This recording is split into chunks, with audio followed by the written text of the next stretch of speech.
There's one lie. That sounds harmless. It doesn't feel dangerous. It doesn't feel like failure. But over time, it becomes the reason nothing changes. And the worst part, you probably said it today. I'll do it later. Not now. Not yet. Later. It feels responsible. It feels controlled. But it's not. It's delay disguised as logic, because later almost never means later. It means when I feel like it, when I have more energy, when things are easier. And those conditions rarely come.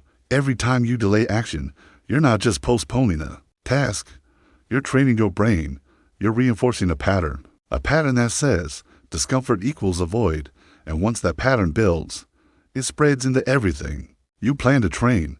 You know you should go, but you delay it later tonight, tomorrow morning. Now the task hasn't changed, but your mindset has. It already feels heavier because delay creates resistance, and resistance compounds. The longer you wait, the harder it feels to start. That's why things that should be simple start to feel overwhelming. This isn't laziness. It's conditioning. Your brain is learning. Avoid now gives feel better immediately, and it prioritizes that short-term relief over long-term progress. You sit down to work. You know what needs to be done, but you hesitate. Check your phone. Scroll for a minute. That minute turns into 10. Now the task feels even harder. That's dopamine at work. Fast rewards beat slow rewards. Your brain prefers easy stimulation over difficult progress, so later becomes the default. And it doesn't just happen once. It repeats every day, small delays stacking on top of each other, until weeks pass and nothing has changed. Here's the truth. Progress doesn't disappear overnight. It fades through delay, through hesitation, through small decisions that seem insignificant in the moment. You skip one session, you delay one task, you push one goal back. Individually, it doesn't seem like much, but repeated, it becomes your reality. Because consistency isn't broken by big failures. It's broken by small delays, over and over again. High performers don't eliminate discomfort.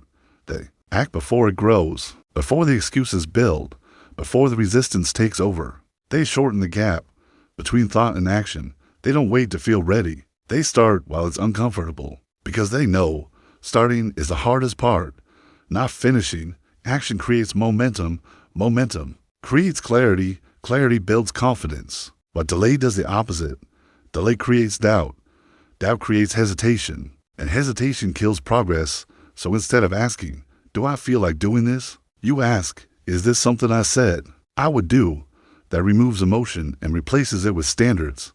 Because discipline isn't just action, it's identity. It's becoming the person who does things when they say they will, no matter how they feel. You're tired. You don't feel like it, but you move anyway. Not because you're motivated, but because it's who you are now.